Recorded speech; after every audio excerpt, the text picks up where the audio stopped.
Hello everyone and welcome to It Goes Off, round 4 action. And I tell you, we are going off like never going off before. We've got an action-packed show coming up. Really looking forward to the 24-second shot challenge. Chris Goulding, well, setting some sort of record, I would expect. We've still got the who's hot and who's not. And of course, the very famous Mark Zuckerberg minute. And to talk us through and help us through the show, we've got Grantley Bernard. Grantley, round 4 action.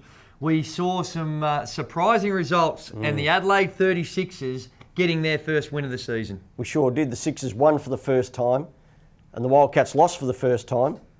Funnily enough, both in the same game. And what a turnaround it was for the 36ers, because if we cast our mind back a couple of weeks, we saw them absolutely get smashed by the Perth Wildcats by 33 points. Turning it around, Damian Martin, that's the big story in Perth. He's had to have toe surgery. He was out of action. He's going to be out of action for at least 4 or 5 weeks. Point guards ruling the roost, you'd expect, because Nathan Croswell back on deck for the Adelaide 36ers. Any coincidence that we see such a massive turnaround with the issues at point guard position? Look, quite possibly. I think Martin's obviously a major influence for the Wildcats. And it's not all about, the points and the assists and all that. He brings a real intensity and real leadership to the Wildcats. So that's something they need to address. On the other side of the coin, I think Croswell coming in for the Sixers does exactly the same sort of thing. And I reckon for a long time now, Croswell has been a very underrated player in the NBL. And I tell you what, would the Melbourne Tigers like to have him back on their roster? Well, right now you'd probably say not, given that Patrick Mills has been in sensational but for how form. long? But for how long? That is the big question. But Nathan Croswell, will give him a special mention with 15 points, 4 or 5 from the field. And 7 of 10 from the free throw line, even with that little conniption he has with his free throw shooting technique. It's terrific work by him coming back into the lineup and really having an impact. I think the big key for Croswell and for the Sixers in this game was that he had just 1 turnover. Perth likes to crank up the defence. They like to get up the floor, apply the pressure defence, and they do all those sorts of things. So to have 1 turnover from your point guard in a game like that, that's a very, very big key. We had a couple of debuts as far as the imports are concerned. 2 guards coming into the competition. Showron Showtime Glover for the Wollongong Hawks. He only played limited minutes, and Adris DeLeon for the Gold Coast Blaze. 2 new guys, 2 point guards coming in. Showtime never got to see the best of him, but in early signs, what do you make of him? Well, Showtime was almost no time, wasn't he, in his debut? He only played 39 seconds. Yes. So clearly Gordy doesn't have full confidence in his new import just yet. But funnily enough, in the Melbourne game on the Sunday night, again, anchored to the bench, they threw him on with about 5 minutes to go and he's come up with 2.6 assists in that time. So he's fast, he's speedy, he likes to get things done. Be interesting to see how much time he gets this week. Well, 6 assists in only, 4 or 5 minutes that's an unbelievable assist rate. So perhaps he's got a little bit more to offer than we've seen so far, playing those limited minutes. The big surprise to me was Adris DeLeon. He's come in for the Gold Coast Blaze. I personally am surprised to even see the Gold Coast Blaze go for a point guard. They've got Adam Gibson, who's a veteran of the competition now, although he's still very, very young. But he's got the point guard duties, and also Jason Kadee, an emerging star. Yep. Little surprised to see the Gold Coast Blaze go with a point guard as their second import. It is, it's interesting, and look, maybe it's that situation of let's just get the best player we possibly can and then try and work him into the rotation. Well, the problem I've got with that, even if he does come in and has an impact, it's going to take away time from Adam Gibson and Jason Kadee. So even if he does do really well, but maybe what they're going to, maybe he does have a reputation as a PG, but maybe they bring him and try and turn him into a shooting guard, play him in that position. Look, those are the sorts of things. Players are pretty, adaptable these days. Gibbo can play more as a shooting guard than as a point guard anyway. Let Kadee run that spot and split time with the import. Those sorts of things. Well, from what I saw of Adris DeLeon in the loss to the Townsville Crocodiles on Saturday night, I can't see him spending too much time in the 2-guard spot. But who knows how that will unfold. But one thing it does raise is the expectation of the Gold Coast Blaze before the start of the season was that they are going to be genuine title contenders. They're 1-3, lost to Townsville on the weekend and looking a little shaky. Shaky is an understatement. They are earthquake shaky right now. And look, you've got to wonder what's going on. last season, everyone had big hopes on the Gold Coast Blaze, and then we wrote it off to injuries. And fair enough, they did get hammered by injuries. This season, I'm not sure they can really start going down that track just yet. They've got some work to do. And look, it is early in the season, they can recover, but to get off to this poor start, it really undermines your whole effort, I would have thought. It is, and one of the challenges that Joey Wright faces is they are legitimately 10 deep. They got 10 very well qualified, good quality NBL players, and as a coach, trying to play 10 guys and keep them happy and also develop their roles is a very difficult challenge that he faces. Look, I guess that's the bottom line is you're not going to be able to keep everyone happy. Some coaches in their systems, they can do that.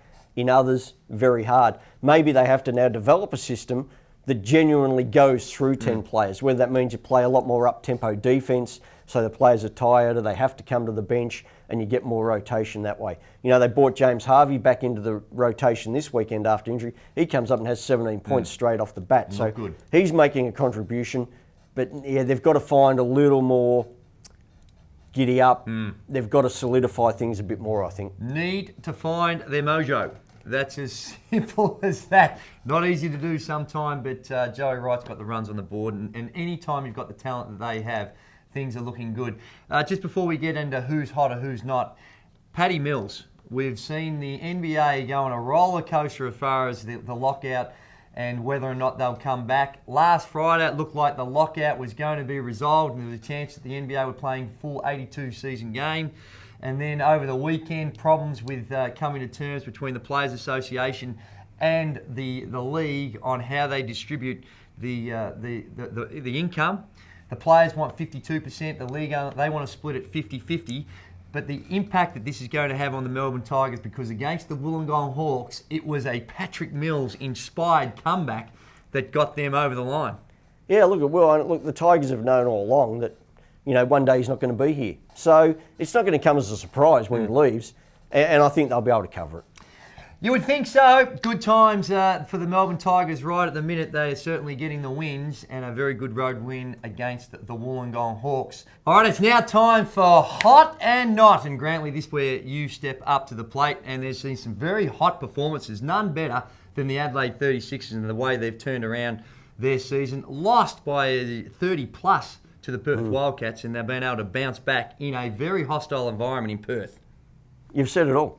I would have thought so. Also, who's hot? The New Zealand Breakers. Over 6,000 people getting out to see them play the Sydney Kings. Not only a record NBL crowd in New Zealand, but a record crowd for any basketball game in New Zealand ever. Terrific work by the New Zealand Breakers and their management, and as you'd expect, the defending champions with the work they've been doing over there, getting well rewarded for it. So congratulations to all the people involved with the New Zealand Breakers. And also who's hot is Paul Woolpert. When you talk about a guy stepping into the fire, always difficult to replace a coach of the year coming in for Trevor Gleeson up there in Townsville, who did an outstanding job, very successful period under his reign. And Paul Woolpert, with the issues he's had with Luke Shencher not available, Russell Hinder, tick, Mr. Woolpert. Yeah, look, horrendous run with injuries early on in the season. Everyone thought straight down to the toilet, but they're 2-2, and he is doing a great job with the Crocs. He certainly is, and now we get to the more less savoury type aspects of round 4 action and some of the not so good performances. Gold Coast Blaze, we touched on a little earlier, but they are going through a difficult phase. Very difficult. They are mother-in-law cold, aren't they? Mother-in-law cold? Oh, yeah. Colder than a mother-in-law's stare. Ooh.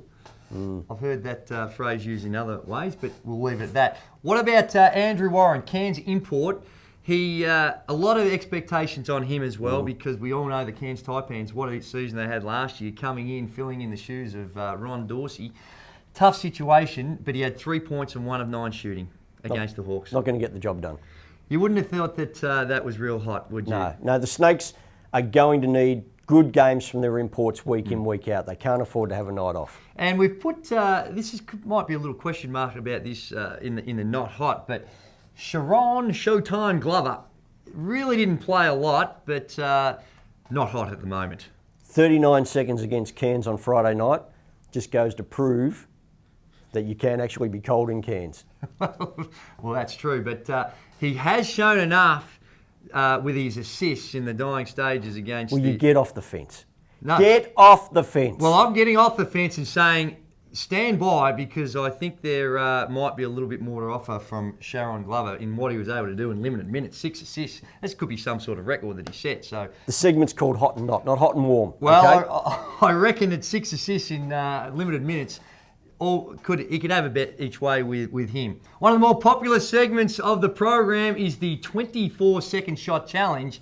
And this week we go up north to the Gold Coast, where Mark Worthington is hosting Chris Bubbles Goulding. Hey, it's Mark Worthington with a It Goes Off challenge. I'm here with Bubbles, Chris Goulding. How you doing today, mate? Good, mate. How are you?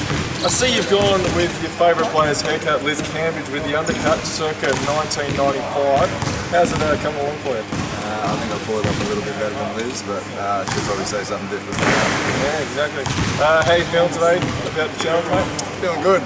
Anything over 12 or 13, I reckon will be a good score. I reckon he's in for a chance. Let's see how he goes. Ready, Bubble? 3.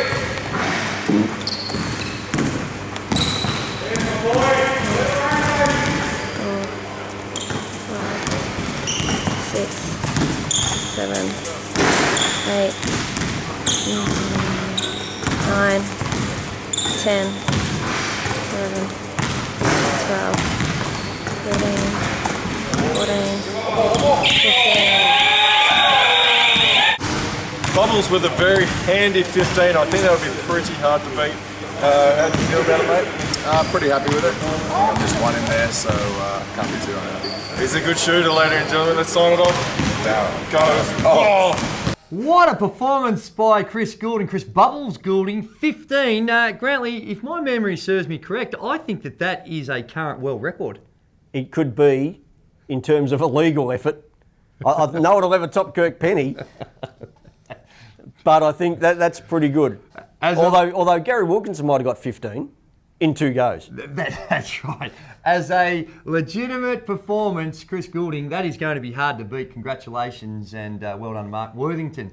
It's now time for the program, a little segment we call the Mark Zuckerberg Minute. And that's where we get your feedback coming off the Facebook and Twitter page. Andrew Gaze 10, Grantley Bernard is your handle. Punch us out a question and jump on the NBL Facebook page. And for the best question each week, we get one of these good hands, Grantley, and those baby little all thumbs you've got there.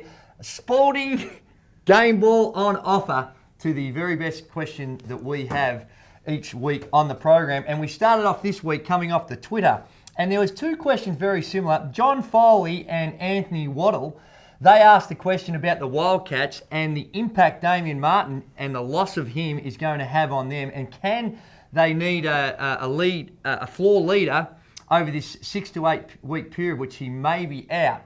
And given the evidence we saw against the Adelaide 36ers, Grantley, you would suggest that they may need some help. They do have an import spot available. They do, but I think for 6 to 8 weeks, I think it's a period they can get through. Maybe Kevin Lish has to do a bit more as the playmaker rather than the scorer. So maybe look, to do that, mix and match a little bit. Brad Robbins can do it as well. Yep. So I think they'll get by. 6 to 8 weeks, it's not long enough period to bring another import in or do what you're going to do. Yes, I doubt very much the Perth Wildcats would be hitting the panic button just at the minute. It got off to a decent start. Who else we got, Grantley? Fergus Hamilton and Steve Hurst, also on the Twitter, both want to know why Gold Coast Blaze have recruited an import point guard when they already have Jason Kadee and Adam Gibson. We touched on this earlier, but what's your take on it? Yeah, we did. It's a little surprising to me, and you see the way Joey Wright is playing. It's extended defence, he's trapping, he's using a very much a high energy level of play, and on that, when you're trying to extend your defence, your point guard is critical defensively, but also offensively. So perhaps he's thinking just he needs a little bit of extra support. And let's not forget Jason Kadee, still a young man learning his trade. So he's going to be a superstar, but at the minute still serving his apprenticeship. So perhaps he's just a little bit concerned about the experience at the point guard position, which, in my opinion, most significant position on the court, you would think. Well, your opinion, most significant of all. You know, what's your opinion? No, that's good. I like it. You like it? Yeah. Give credit to the point guards? Oh, for sure. Absolutely, you would think so. Got to look after the little men. Also, here's another question coming off the Facebook page, the NBL Facebook page. Tad Dickman. Can Ayinde Ubaka and Daniel Dillon fill the void for Paddy Mills if the NBA lockout finishes? Short answer, yes. Dylan has been very good coming off the bench, and I think he's been fantastic. I think the other factor in that one, the man they didn't mention, is Ron Dorsey. Yes. Hasn't been getting a lot of shots. No. And I think if Paddy Mills goes back to the NBA when the lockout over, I think Ron Dorsey is going to pick up a lot of shots. He will probably be a man to fill up the scoring void. Well, there's a challenge out there for the Melbourne Tigers. Obviously, they'd be hoping that the NBA lockout continues on, which it looks like it seems it will. Already the month of November has been cancelled, so good signs for the NBL and Paddy Mills. Not so great for the NBA. Grantley, you're our judge and jury for the NBL Sporting Game Ball, and this is the real deal. This is the actual game ball that they use in each NBL contest. Who are you going to give the winner to? This week's winner, Drum roll, please. on the Twitter, Smokin' Joe Mercedes. Right. Jordan McCallum, who asks, Jacob Holmes' early season form for the Crocs has been phenomenal. Yes, it has. How could he have not had a job? Well, let's face it, he's good fortune. 2 weeks before the start of the season, he didn't have a job. Playing with the Adelaide 36ers a few years ago, spent some time with the South Dragons as well. And no doubting Jacob Holmes' rebounding capabilities. For a man his size and his athleticism, there's really no better rebounder in the competition. He's almost averaging a double-double this season. So it does beg the question, what are the other teams out there thinking to let Jacob Holmes almost slip through the cracks? Perhaps they weren't thinking. Perhaps not, but so that's Smokin' Joe, Jordan McCullum, a Spalding game ball coming your way. Grantley, we say it every week, but round 5 shaping up to be a pivotal round of the competition, and it tips off on Thursday night. Talk us through all the action this weekend. Oh, they're all pivotal, they're all important. And week 5 starts on Thursday night. It's the Breakers and the Sixers over in New Zealand. I fancy the Breakers to end Adelaide's win streak in that one. Right. Friday night, the Kings and the Tigers. I like the Tigers on the road. I think they've got it rolling. On Saturday night, we're out west.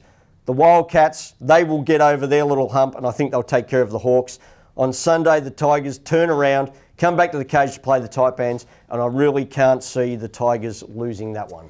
You wouldn't have thought so on the home court, and the home court's going to be so critical this season. So get out there, support your team, get to a game or tune into one to see all the action. Grantley, fantastic performance again by you today. I'm going to put it into the quality, not quantity aspect, but terrific work. And we have got a special treat for the It Goes Off viewers out there. Next week, Alex Loughton live in the studio. And you know the best thing about that? What's that? Is that Alex Loughton is going to be sitting here next to you and next to me. And even though I am the oldest man here, I will be looking the youngest. He has. He's gone with the Andrew Gaves salt and pepper, although a bit more salt than pepper these days. Grantley, that's about all the time we have. Thanks for tuning in. But before we go, let's pay homage to the supporters of It Goes Off and the IronNet Championship. And we start off with IronNet. Connect better. 1 Centrebet. and 1. Spalding. Rent Smart. And Virgin Australia, who I believe is still flying around this great country of ours, are doing a terrific job of it. Thanks very much for your time. Tune in next week for all the great action in round 5. Get out to a game, but until then, remember, it goes off!